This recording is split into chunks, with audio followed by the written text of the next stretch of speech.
పట్టుదలతో చేస్తే సమరం తప్పకుండా నీదే, విజయం కష్టపడితే రాదా ఫలితం పదరా సోదరా. నీ ధైర్యం తోడై ఉండగా ఏ సాయం కోసం చూడక, నీ ధ్యేయం చూపే మార్గంలో పోరా సూటిగా.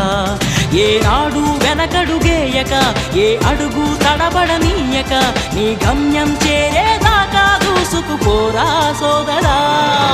పట్టుదలతో చేస్తే సమరం తప్పకుండా నీదే, విజయం కష్టపడితే రాదా ఫలితం పదరా సోదరా.